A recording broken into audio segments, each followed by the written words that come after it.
Hello, and welcome to Super Lady Hero Hour here on Fanversation. I am your host, Yel Teagle. I'm joined by the lovely. I am KB, your other lovely host, and thank you for joining us on today's show about The Boys Season 2, Episode 5. Let's talk about this quick cap.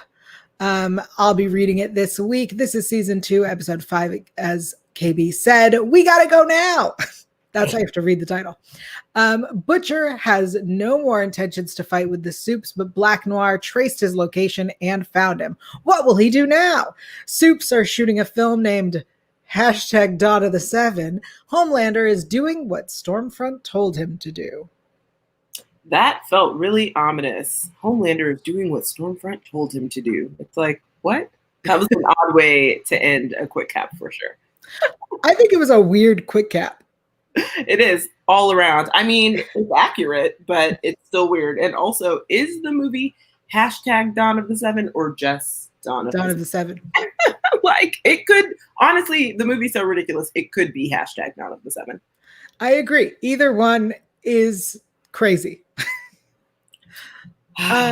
Let's jump into what's going on with Kimiko and Frenchie, because I feel like we kind of had a big Kimiko start to the season, and then now we're just watching her grieve, so it's nice to see something different.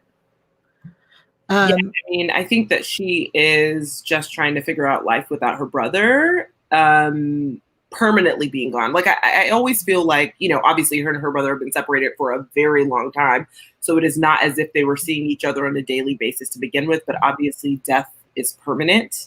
And so it's different because, I feel like before their reunion, she still had a little bit of hope that she would eventually see him again, and maybe hope that they could have a more lasting kind of sibling relationship. But that is not the case. So she's grieving. But Kimiko's grief really looks like a lot of murder. And so, wildly different from most people. So she is like, I'm going to kill, and I'm going to take up a new job where I can kill. And then I'm going to practice those skills so that when I find Stormfront, I can murder her, I feel like is where we're going. Oh, I totally agree. I think that, grief does take on a lot of different faces. And I think that anger is a big part of grief. And if, she is a murderer and she found a way to channel her grief and her skill set into the same task. And I think that's pretty wonderful to make it a job as well. Like, I don't blame her, and I totally get it. And I think that Frenchie's expectations of her is dumb. Like, I don't need a man telling her how to grieve or what to do with all this energy.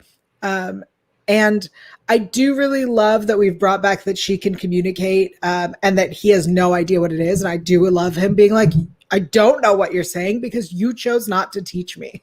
Yeah, I mean, ultimately, that's really what it comes down to, because, we know that she's able to teach him. She's just chosen not to. And I wonder if, a part of that is just because, she wants to kind of honor the communication that she had with her brother, because it seems like it was just the two of them and that was their thing. And she doesn't necessarily kind of want to share that with anyone else. Totally get it. Another stage of grief and just kind of realizing that she won't see him again. But yeah, I mean, the fact that she has channeled her rage into a high paying job, because being a hit woman is lucrative. I mean, honestly, she has now channeled it into that. Now, on one hand, I do understand what you're saying in terms of Frenchie is taking the wrong approach. I do think his intentions are pure. He is mostly concerned with her not going down a path that she will eventually regret, which I feel like is truthful. She has spent kind of so much of season one, when we first meet her, she really is kind of like this killer threat, but then she kind of learned how to balance her emotions and kind of, move through life in a different capacity.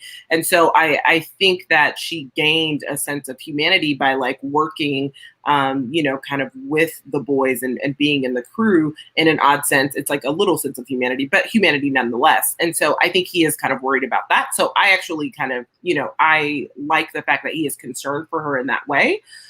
But Frenchie's approach is wrong because he takes a typical male stance in the sense that he is like, let me tell you, girl, how you should be doing it. And it's like, all right, now, like, we understand your intention behind it, but you do not need to tell her how she should be doing anything. Like, she's an adult, she knows, and he should listen to his, friends with benefits, who also told him the exact same thing, and he still feels like no, no, no, no, no. And so it's just like, okay, go off and be on an island by yourself and figure it out, because all of these women are telling you and you are not listening, and now it's just you're blatantly choosing not to listen to, like, whatever, Frenchie. I totally agree with you. I think it's really funny that she kind of gained her humanity with the boys. Like, it seems to be that they only allow her to kill when it benefits them. Like, she's kind of like a pet to them. And I think that is an interesting thing that she will soon discover, I hope, and realize, like, wait, they want to control me just like everybody so far has wanted to control me. So I'm excited to see where that goes. I mean, I hope it ends with her rising up against them and giving them a lot more pushback, because I feel like they can be this way with her because of her lack of communication in the past. And, things have changed, like really seeing her brother unlocked a whole other side that they have yet to see. And, I hope they're ready for it. And I hope they start to give her the respect that she deserves, kind of in that regard. But absolutely. Speaking of the boys, let's talk about Butcher and MM and Huey and the aunt versus Black Noir. I love backstory. I love answers. I say this almost every week. I'm very impatient. I like answers. So I loved getting more of Butcher's history, understanding that more through his aunt. And I really also like that MM and Huey like tracked him down. Because it shows that, like, once he left Becca, he kind of got sloppy, which, like, makes sense. He's heartbroken again.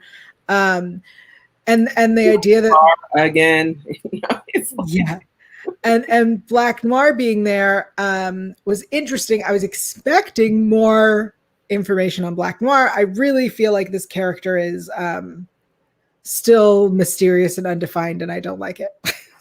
He is like the silent Deadpool of the crew, like he is there to wreak havoc, but yet he says nothing ever. We don't know anything about him. It's funny because Homelander tries to, he's like, yeah, Black Noir. And, he's like, wants to say he's a black man. But then he's like, well, actually, I don't know, because no one knows anything about him. He's just in this suit. We hire him. He kills. And then he moves on. And sometimes he eats snacks. Like, those are kind of the things that he does. So I enjoyed that Butcher's aunt is a drug dealer. I was like, yes, look at her. I kind of had a feeling she was in that first scene when she gave that woman that package. I was like, I feel like that's drugs and probably not a sandwich, but let's figure it out. And then, Huey's like, he's a drug dealer? It's like, Huey, how are you surprised by anything at this point? Yes. Let alone someone in Butcher's family. Like, okay. But yeah, I think it's just, Butcher is so distraught that Becca chose to leave him, because it's different this time. Mm-hmm. Like the first time when you think that someone is dead, kind of like Kimiko, it feels permanent. And so your grief is going to look a little bit different. But because Becca blatantly chose not to be with him, this is a different type of grief for him. So naturally, like you said, to your point, like he's going to be exceptionally sloppy. And he was like, something is going on because he's nice. And so MM's like, tell me everything because we will solve this puzzle. So, yeah, it was an interesting dynamic. I mean, I feel like there could have been more. I appreciated his aunt for like sharing a little bit more about his little brother, Lenny, and how he passed away and why, he kind of has this hot and cold relationship with Huey because he reminds him a lot of his brother. But yeah, to your point, we didn't get enough Black Noir background. I mean, he is just a hired assassin. And then we got a lot more of Butcher, but we still don't know where that's going. So. Right. Yeah, no, I agree. I think the surprise that the aunt was a drug dealer was like, obviously Butcher's history is not like he came from this whatever family. Like he obviously came from some sort of family, and this makes sense. And I do like getting the story of the brother and that story. I agree. We need more we need more Black Noir. Like there are so many other stories that we're not yet getting, and I am hoping we get them this season, because we're at episode 5 now. Yeah, there are not many episodes left. So, like this is an Amazon show. It is 8 episodes. So, I mean, we don't have very much time to kind of tie up these loose ends. But again, like we spoke at length last week about my theories about MM. I would just like to see, just a morsel of MM content. Like, just give me a little bit. I don't even care at this point. Like, I will just take a smidgen of MN. Yeah.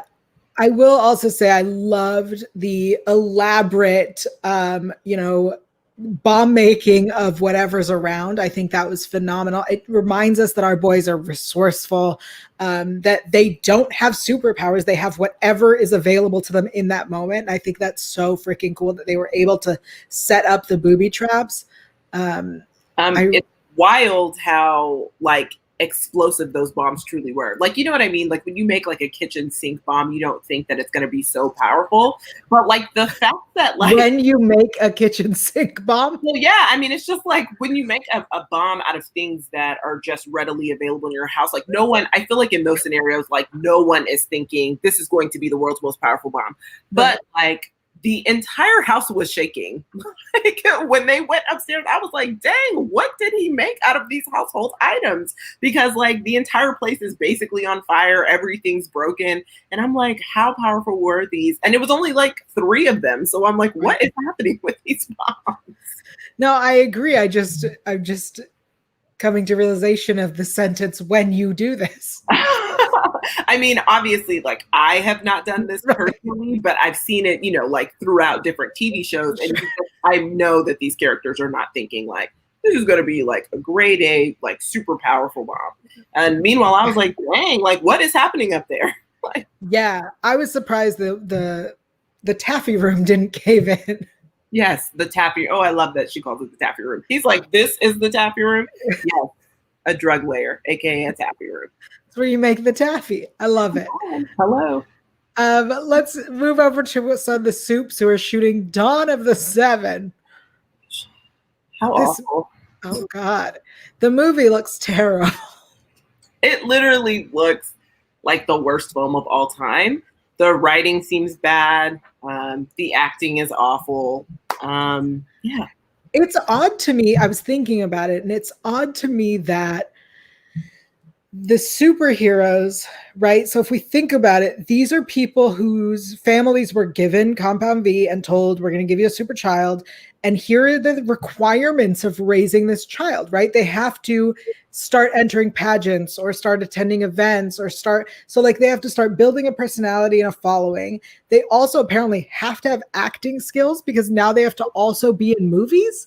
Like, and they have to have press, they have to be media trained so that they can do the interviews. Like there are all these skill sets that are going into, they have to be able to either make, wear, or buy the costumes. Like they're just, when you think about the logistics of it, it feels like a lot.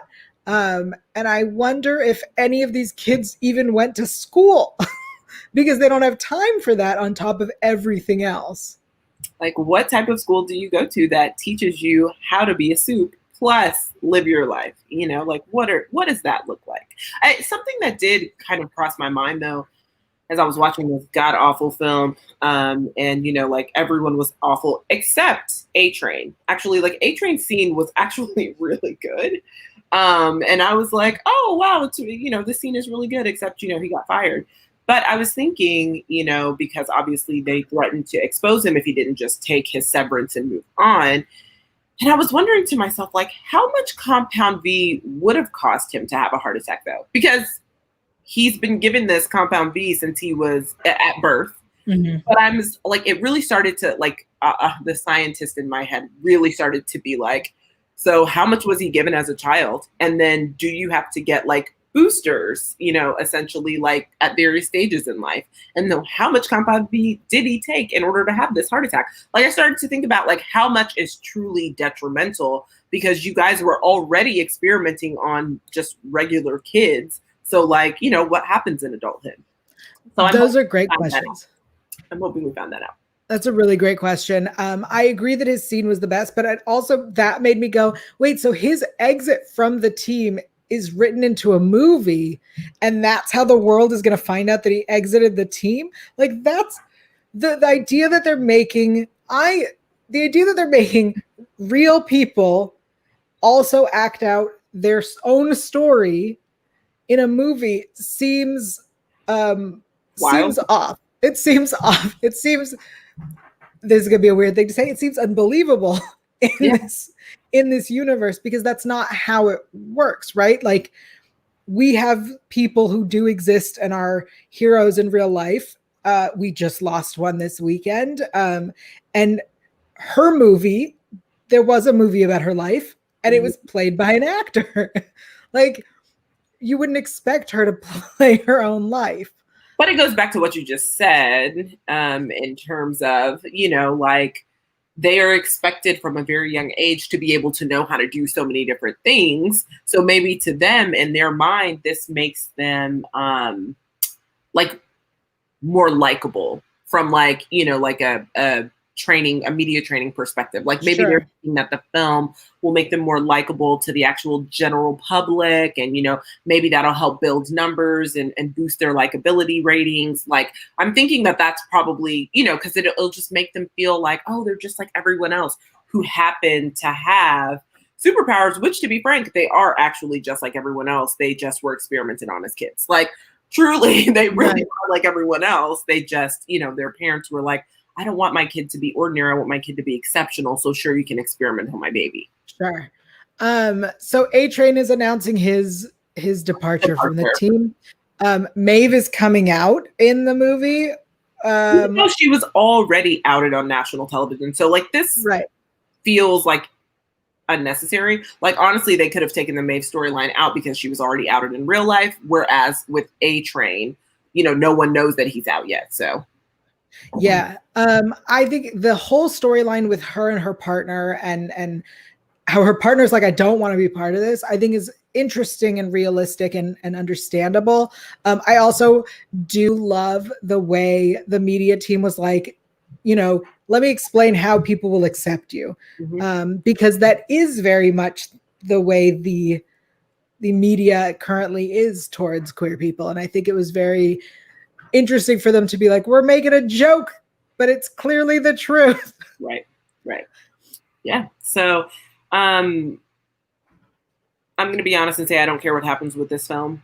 I hope they move on from it, because I'm just like, I don't need any more of this wildly ridiculous film. That's like clearly way over budget, but it feels like it's being used as a narrative tool for our story, and it doesn't need to be. Yeah, I'm not interested. I will say something also that happened after the Dawn of the Seven and after Maeve stopped filming. She went to go see The Deep, which, we talked last week about this sham of a marriage. And she went to go see The Deep and literally played right into what he's been building up to, right? So like his whole goal is to get back into the Seven. He's been doing media training, with, why can I never remember this church's name? The Collective. Yes, the Church of the Collective. He's been doing this like intense media training to get back on task and on board. And she finds him at what was supposed to be, a homeless shelter where we're supposed to be feeding the homeless. Instead, they're giving out their books, which is wildly ridiculous. Yes. And they're serving no food to the homeless community. And she's like, okay, you're going to need someone on your side to make you look better if you want to get back in the Seven. And I was like, wow, she played right into that, which is interesting to me that they chose Maeve to play into that, because I feel like in season one, she has been assaulted by Homelander. So, it's like, is this the path that you really want to go down? Right. So I don't know what she thinks is going to happen, when this occurs. I don't know what her ulterior motive is, I guess is the best way to put it, because I'm like, And she was one of the first people to, I feel like, and you can correct me if I'm wrong, because I truly don't remember, it's fuzzy, but I feel like she was one of the first people to empathize with Starlight when she found out. So. Right. I agree. I mean, obviously there's an ulterior motive, and I'm eager to see what that is, because at this point I'm like, no, why are we helping him? He doesn't deserve it. Right. And also that commercial that he did, I think it's hilarious that the productions within the production are so awful, because that commercial that he did was so terrible. It was worse than the film. And I was like, what is this commercial? It looks like it was made, by a raccoon. Like, what is happening? It's so terrible. It's funny that you say that, because both his calling out problems were, hey, stop that. Hey, stop that. No, and then at one point he goes, hey man, that's not cool. And it was just like, what? I was like, you're not doing anything. Nothing. Speaking of not doing anything, I don't know if that's a good segue, but that's what I'm going with. Let's talk about Starlight for a bit, and Stormfront. Yeah, so Starlight's mom returns. Apparently Starlight has been avoiding her for a good reason, because actually it is more than just, finding out about Compound V. I mean, Starlight's mom was pretty terrible in general. Just, kind of, you have to maintain a certain weight. You can't eat this. You need to be this. You need to do that. So they already had a ton of issues. But for her to come back and start to sneakily work her way in with Stormfront, obviously does not go over well with Starlight. It wouldn't go over well with me either. If you have a problem in our relationship, you should probably address me directly. But talking to a semi-colleague, I wouldn't even consider Stormfront a real colleague at this point, because they've known each other for a week. That's what it feels like. Maybe shorter than that. I mean, honestly. So it's I just learned her name. She just joined. So yeah. No, I agree. I think Starlight and her mom, that dynamic, I kind of wish we'd get a little more of, in that up until her joining the Seven, her mom was her momager. She was always there. And so the idea that now that she is in the Seven, her mom is so cut out, I feel like her mom would be fighting to be in her life more. And the idea that she's now I understand, I'll be here if you need me, seems out of place, seems not momager, It almost makes me wonder if Stormfront found her mom and brought her there. Mm-hmm. I feel like there's some sort of intentionality. And so obviously things come to a head in this episode with Stormfront and Starlight. Now, Stormfront already dropped some, grade A shade at the lunch table in Crafty, where she basically was like, gosh, who could have leaked it? And looked Starlight directly in her eyes, basically like, girl, I know you leaked this. And so then, towards the end of the episode, we see them, Stormfront basically is just upfront with her. Okay, girl, I know that you did it. I know who you used in your game of chess. I understand why, et cetera. I mean, she wasn't even using it in a threatening manner. She was just like, girl, I know your secret. This is what's happening. Mm-hmm. And then Starlight, who is the worst for this, because I feel like she never knows when it's time to use valuable information. She just says things. And I'm like, girl, that is actually the worst thing. You should have never played your hand this way. She's like, oh, well, I know that you're Liberty. Honestly, I agree with you. I think she was doing, when she got caught and she was like, how could you talk to my mom? We have a hard relationship. And she started crying. I was like, wow, good job. Get it. Yes, 100% a believable reason you're in her trailer. I would totally buy this. And then she screwed it up. And even Stormfront calls her out. She was like, girl, that first part, grade A acting. This second part, awful. What are you doing? Yeah. Stormfront is a really good villain, because she's so smart. and because she's not afraid of anything. And then we see her and her interactions with Homelander in terms of helping him with the memes. And if you've watched The Social Dilemma and then watched this episode, it's heartbreaking to see how real everything Stormfront does with her team of meme trolls is. It's just, anyway, I loved seeing I haven't watched The Social Dilemma. I'm supposed to watch it this weekend, but you'll see. Yeah.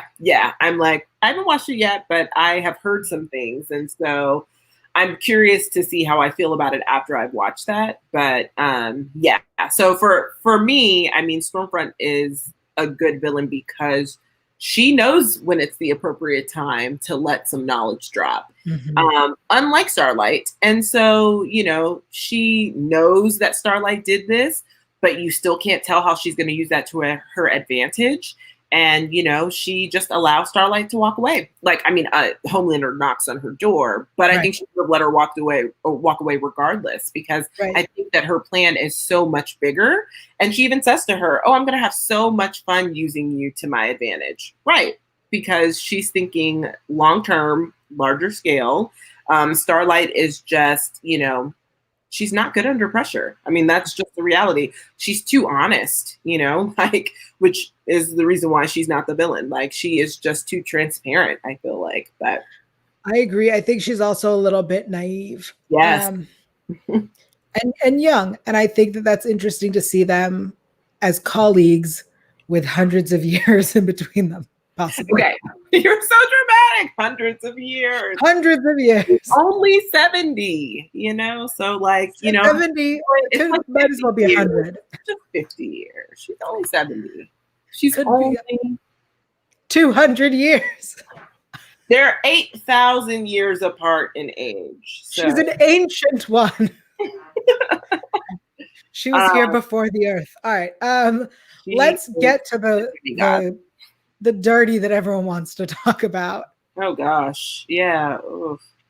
I have been waiting for the scene because it was in the trailers from day one, I feel. I've been waiting for him to laser her tits. Like, that's been what I've been waiting for. I did not see that in the trailer. So really? I feel like I didn't. Also, I may not have watched the trailer. I mean, to be honest, everything feels like a blur right now.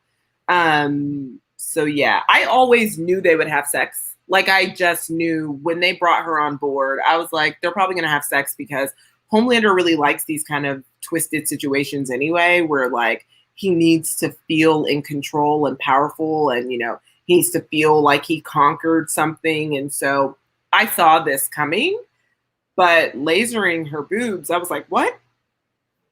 Yeah, she likes pain. I really, bless you. I really loved finally seeing it within context and then seeing where it goes. I just read, actually, I'm going to shout out to an amazing interview in Collider with Christina Radish, speaking to Homelander himself about the shooting of the sex scene and how it was choreographed, because it's essentially a fight scene.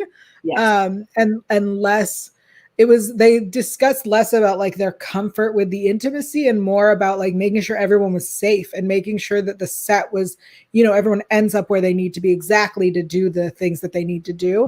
And I think that's so fascinating. And you should definitely check out that interview. But like, I think it's so interesting when there's magic or superheroes involved. It's great to see the sex be different. Yeah. Know? I feel like the stunt choreography was on point. Like, you know, and I was less concerned, which I think was intentional. I was less concerned about the sex because you're so enthralled by them having this power play and struggle happen, you know, instead. So, I mean, from a stunt perspective, it was great. You know, I saw these two characters having sex at some point. You know, it is going to be interesting when he finds out that she's like, you know, 50, a lot older than what he thinks. Hundreds of years old. It's going to be real interesting because Homelander does not deal with change well. And, you know, in his mind, he has this idea of who she is. So I don't know how that's going to go over. That's true, but I don't think we'll have an issue with the age itself. I think he'll have an issue with the fact that he didn't know or that it was a lie or whatever, but I don't think I'll have an issue with the age itself, because we've seen that he has mommy issues and has no problem with an older woman. Well, I think that he will have an issue with the fact that there is someone who is more powerful, more seasoned, you know, kind of has been around a lot longer than him, and has kind of revamped herself over decades. I think that he's going to have a problem with that, or he'll either see it as an opportunity for longevity in his own career. I'm going to put that in quotes because, like, Homelander, you actually don't have a job. Like, this is right. But okay, in his career as a Soup, you know. Let's talk about his career as a Soup for a second, because this episode did discuss, you know, the collateral damage within war, is a way to put it. And his reaction to that and how he treated it. What did you think of this storyline? Because we've known from the beginning that he does not care for civilian life. Yeah, I mean, I don't really think anything about the storyline, if I'm being completely honest. I mean, like, you know, we kind of know where Homelander stands in terms of civilian life. We know how he feels about creating war scenarios to make himself look better, to make himself, you know, get his points higher on the likability scale. So he's always crafting these kind of scenarios that will end up bringing him more attention and more fame. So for me, like, I honestly don't even really view this as a career. I mean, I just kind of see it as like Homelander wants to be the center of the universe. And this is an opportunity, as everything is, for him to be the face and the center of the universe. So it is interesting to see him take a different approach because, you know, we did get to see that kind of shift where for the first time, he doesn't react in a scenario. He just takes it in, he leaves, and then he goes and he yells by himself and he cries and he's having a moment because people don't like him. And this, you know, narcissistic need to just always have love and affection from everyone in the world. He has a meltdown, which of course is what leads him to going to Stormfront and getting that help on the social media front, and getting his numbers up because that's what's most important. Right. But yeah, like, I think that, like, career-wise, like, he's basically a hollow shell, if that makes sense. Like, there is no, if it's not about him being liked, then, you know, he doesn't have a real purpose in life. I guess that's the best way to put it. Like, he is not, and not saying that, like, your purpose should be rooted in your career. Absolutely not. But personally and professionally, he actually does not have a purpose in life. Yeah, absolutely.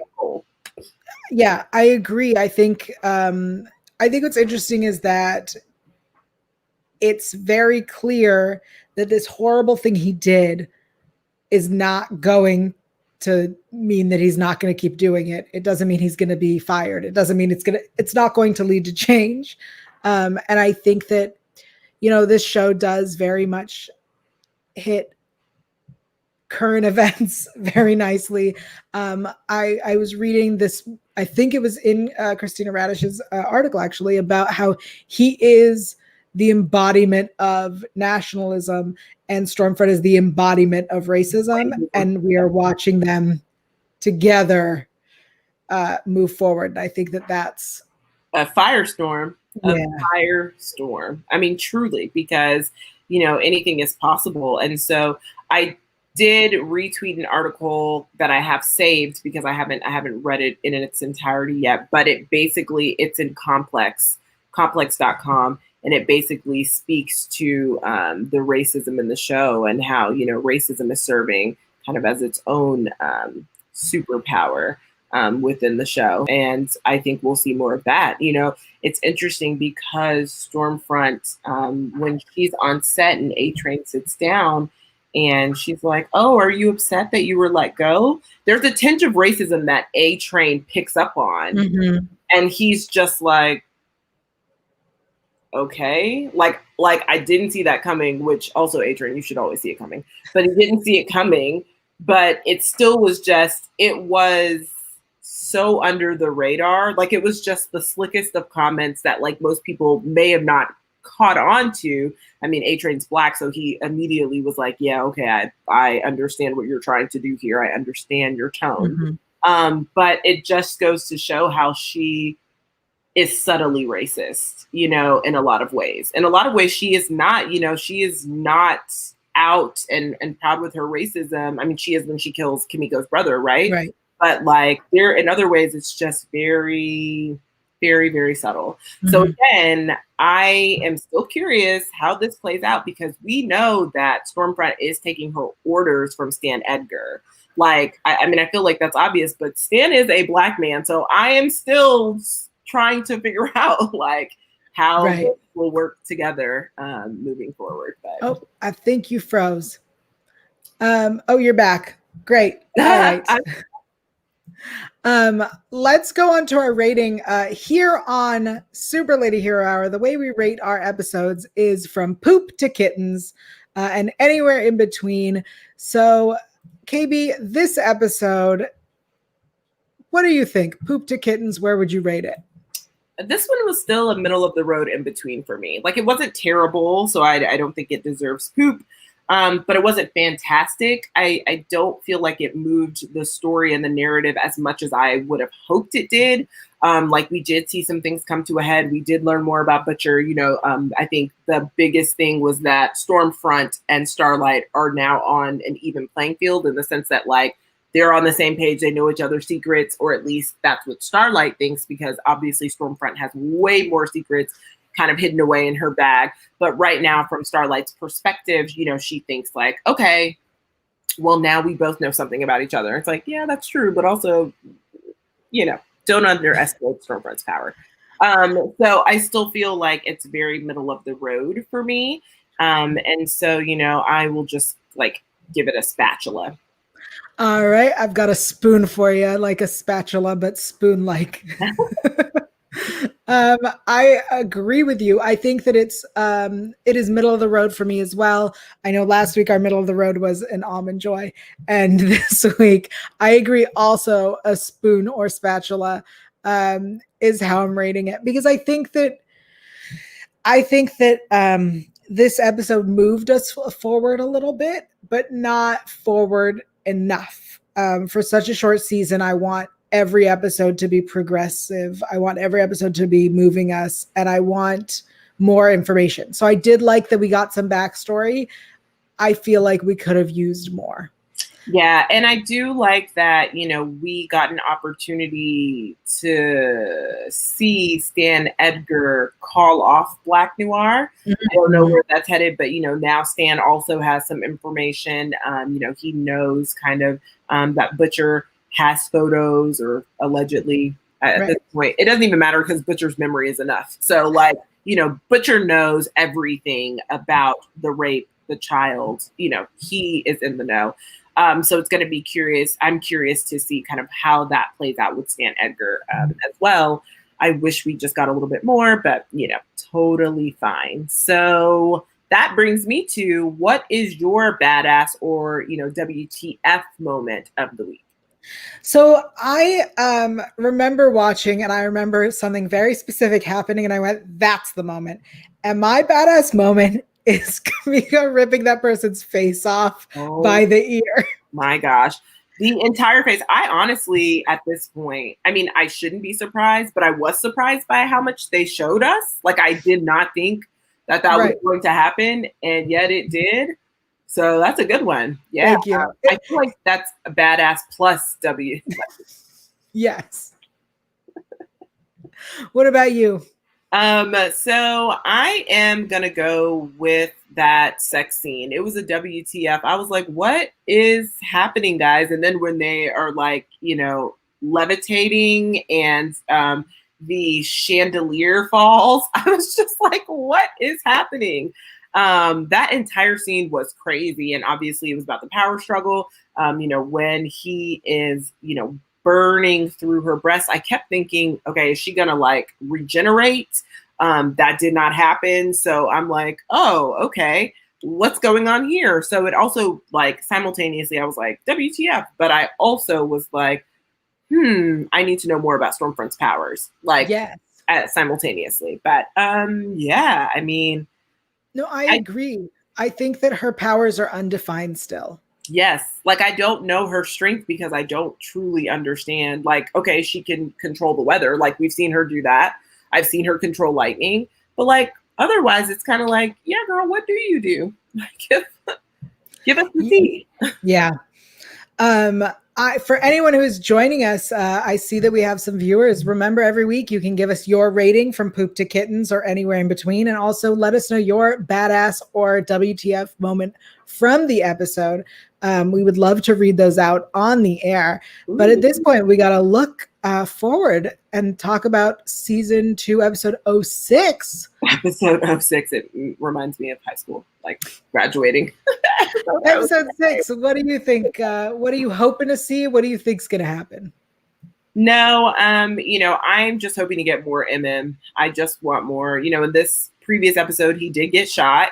But he said he was fine. I mean, it's like, okay, are you? Like, please just give me some more context, backstory. I would love that.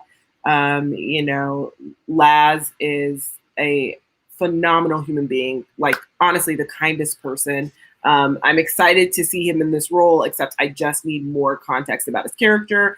I still think he should be the team lead because obviously they still need some assistance. The team is very fraught and broken and it's all over the place. And if they're truly going to take down Vought, then maybe they should stand on one accord, which right now it just doesn't seem like it's possible in the final 3 episodes because that's how many we have left. So what about you? What are your predictions for episode 6? What are you hoping for? So for episode 6, I'm really impatient and I want answers. So I would like, at very minimum, I would like a definition of what Stormfront's powers are, right? Like, what is it that she can do? That's what I want. I also saw that we had a very tiny introduction to a new character that she knows with Shawn Ashmore playing that role. And I would like so much more information about Shawn Ashmore. I'm a big fan of the Ashmore brothers, and so I cannot wait to see who this character is, where this character goes, and what they have to do with everything. Because I feel like we have a lot of characters. Let's see what they have to do with each other. But we're bringing in more characters. What do they have to do with anything? What is the overall picture? Yes.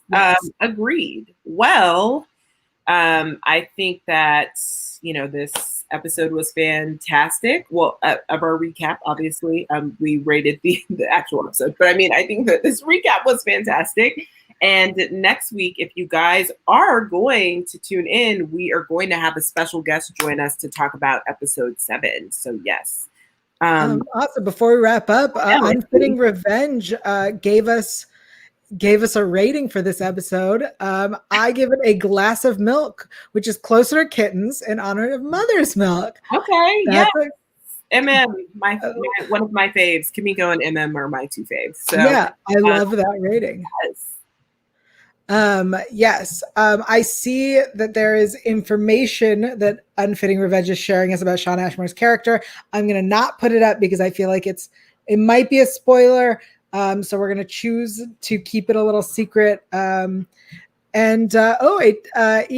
Scorpio says, I give it 1 kitten, not multiple kittens. That's fair. I love these ratings, people. This is great. 1 kitten, not multiple. That's totally fair. Which means you still thought it was good, though. So, yay. Until next week when we have our guest, or we have a guest on episode 7, you were saying? That's right. We're going to have a special guest on episode 7. And, obviously we will announce it on social media when we are plugging the show for next week. But we do have a special guest who will join us and talk all things episode 7. So, yeah. Awesome. Until then, where can everyone keep up with you, KB? So I can be found at the Lady KB, as you see here, TheLadyKayb. That is on Instagram and Twitter only. This week, be on the lookout. I will have some content coming out around the brand new Amazon show Utopia, which will drop next week and is kind of comic book based. It's real interesting conspiracy theory. I am hooked on the show, I will say. But we'll have some cast interviews out next week on The Beat around that, and then some interviews for Emily in Paris, which, you know, is Netflix's new show that will be coming out October 2nd, and it is divine. So yeah, you just find me, Twitter, Instagram, the links to my work and everything will be there. So where can people find you, Yael? I'm everywhere at Yael Tygiel. That's YAELTYGIEL. Please do not forget to subscribe here to Fanversation so you don't miss a single episode of Super Lady Hero Hour. I am, of course, going to be back on Twitch tomorrow at 3 p.m. Trying to play a video game. Trying being the keyword. Please come tell me how to do it. Thank you so much to everybody for joining us. I appreciate everyone who came to watch us live. And if you're not watching us live, try to check us out live so you can give us your rating and your badass or WTF moment. And we'll see you next week. Ooh, and also next week, if you want to join and you want to ask questions in the comment section, do that as well. Yes, absolutely. We'll see you next time. Bye. Thanks, guys.